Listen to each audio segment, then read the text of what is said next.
تحية طيبة ويسعد أوقاتكم بكل خير وحلقة جديدة. ظلت المناطق الكردية جميعها جزء من الأراضي الإيرانية إلى أن قسمتها معركة جارديران التي وقعت في عام 1514 بين الصفويين والعثمانيين، فخضعت بعدها مساحات شاسعة من تلك المناطق وصفت لاحقا بكردستان العثمانية، كما ضمت كردستان الشمالية أي تركيا، كردستان الغربية سوريا، وكردستان الجنوبية العراق لسيطرة الإمبراطورية العثمانية المنتصرة في جارديران. طبعا لم تكن هذه المعارك السبب النهائي في سيطرة العثمانيين على معظم المناطق الكردية، إنما الدور قيادات وأمراء من الكرد وخاصة الشيخ إدريس البدليسي الذي لعب دورا محوريا في إطلاق هبات شعبية ضد الصفويين خدمة للدولة العثمانية.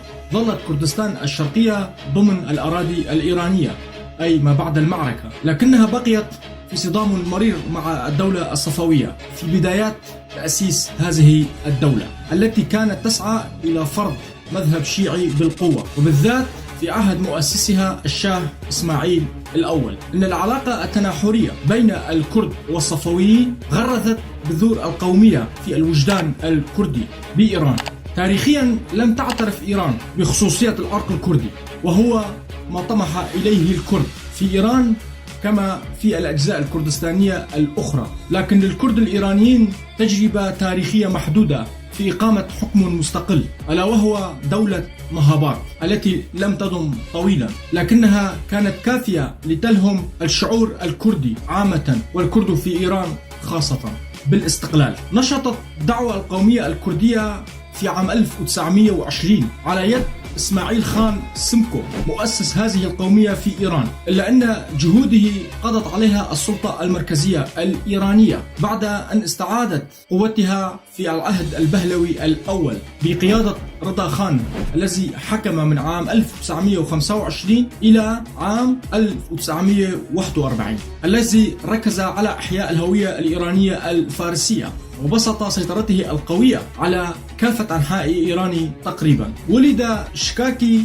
في كردستان إيران في سنة 1895، وكان الشكاكي رئيس لعشيرة شكاك الكردية القوية والشهيرة في كردستان وإيران. قاد سمكو آغا الشكاكي العديد من حركات التمرد والعصيان ضد الحكومات الإيرانية المتعاقبة ما بين 1920 إلى عام 1930. استدرجته الحكومة الإيرانية للتفاوض، وذلك إلى مدينة شنو، حيث نصبوا له كمينا واغتالوه غدرا. بعد سمكو آغا الشكاكي وتحديدا في خريف 1931 في مدينة همدان اندلعت انتفاضة ثانية بقيادة جعفر سلطان هورمان التي تم القضاء عليها بقسوة شديدة، وكان من نتائجها اعترف ممثل الكرد في البرلمان الإيراني أن في إيران ليست هناك أي مشكلة كردية، وأن الكرد يعتبرون أنفسهم إيرانيين حالهم حال كأي إيراني. لكن كان للحكومات الإيرانية رأي آخر، قد منعوا من استعمال لغتهم أو من ارتداء ذيهم القومي الكردي، وذلك تحت طائلة العقوبة، وقد ألقى الكثيرون منهم في غياهب السجون. في عام 1941 وبعد حركة هورمان اندلعت انتفاضة قبلية، انتفاضة ثالثة في إيران تزعمها الشيخ حما رشيد خان الذي استولى على مهابات وأقليم ساقزبانا، لكن الجيش الإيراني ما لبث أن طردته فلجأ إلى العراق عام 1942. ألقي القبض عليه وعاد إلى إيران مجددا في عام 1945 مع مجموعة من رجاله قوامها كانت 200 فارس، وانتهت حركته دون أي نتائج. في العهد البهلوي الثاني 1941 إلى 1979 وبعد الحرب العالمية الثانية أسست الحركة الكردية بقيادة العالم الديني قاضي محمد جمهورية مهابات في عام 1946، فكانت أول جمهورية يؤسسها الكرد في تاريخهم.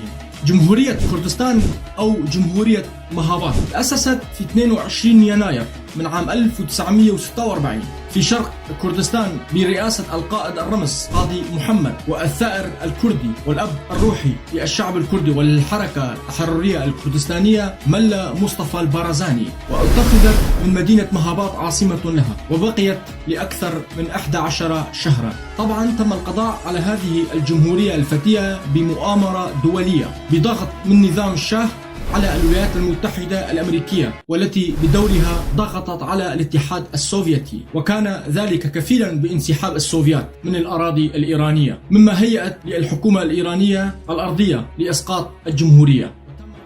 قاضي محمد مع 3 من مساعديه في 31 آذار عام 1947 في ساحة شارشرة بمدينة مهاباط. بعد انهيار الجمهورية الكردية في مهاباط، توجه ملا مصطفى البارزاني إلى الاتحاد السوفيتي مع 500 من البيشمركة بطلب من القاضي محمد. ثار البارزاني مع بيشمركته مسيرتهم سيرا على الأقدام، مجتازين حدود جبليا ووعرة في إيران وتركيا، وواجهوا عقبات كثيرة في مسيرتهم. في الأخير وصلوا إلى هدفهم، وذلك إلى الحدود الأذربيجانية السوفيتية، وبقوا هناك 10 سنوات. طبعا فعليا ظهر هذا الكيان نتيجة الأزمة الإيرانية الناشئة بين الاتحاد السوفيتي والولايات المتحدة الأمريكية، بالرغم أن إيران أعلنت الحياة في الحرب العالمية الثانية، إلا أن لستالين كان رأي آخر، فتوغلت قوات الاتحاد السوفيتي الأراضي الإيرانية في جزء منها. طبعا كان لجوزيف ستالين مبرر بأن شاه إيران رضا البهلوي متعاطفا مع هتلر، هذا كان مبرر زعيم السوفيت آنذاك، وكان طموحه لا شك لتوسيع نفوذ السوفيات، لهذا دعموا جمهورية مهاباط كحليف قوي في تلك المنطقة. لكن للولايات المتحدة والإيران والآخرين رأي آخر، بالضغط عليهم انسحب السوفيات وسقطت مهاباط. لكن خلال العمر القصير للجمهورية الكردية في مهاباط تأسست العديد من المنظمات الحكومية والمدنية، وصدرت العديد من المجلات والصحف باللغة الكردية، وأيضا تحدد علم كردستان والنشيد الوطني. سقطت مهاباط، لكن لم يتوقف الشعب الكردي بالنضال لأجل حقوقه القومية المشروعة. شعب يعيش على أرضه محروم من أبسط حقوق إنسانية. بعد مهاباط، وتحديدا في عام 1967، كانت الثورة الكردية كجزء من تمرد بهدف إقامة استقلال ذاتي للكرد في إيران مشكل مثل جمهورية فيدرالية. وقد بدأت هذه الثورة التي تدعم العديد من الثورات التي كانت قد بدأت في عام 1966 بالحرب العراقية الكردية الأولى في العراق المجاورة، وحظيت بتأييد من الحزب الديمقراطي الكردستاني الإيراني المتعافي الذي قد سحق سابقا في مهاباط. وقد قمعت هذه الثورة تماما التي كانت كمنسقة حملة شبه تنظيمية في منطقة مهاباط وأورامية بواسطة الحزب الديمقراطي الكردستاني الإيراني وبمساعدة الحزب الديمقراطي الكردستاني العراقي. في مطلع السبعينيات انتخب أمين عام جديد للحزب عبد الرحمن قاسملو، وفي مؤتمر الحزب عام 1973 تبنى الحزب شعار الاستقلال الذاتي لكردستان والديمقراطية لإيران، تعبيرا عن انخراطه أيضا في الحراك المتصاعد في إيران ضد الشاه الذي اتجه إلى تأسيس نظام حكم قمعي منذ الانقلاب على حكم رئيس الوزراء محمد مصدق عام 53.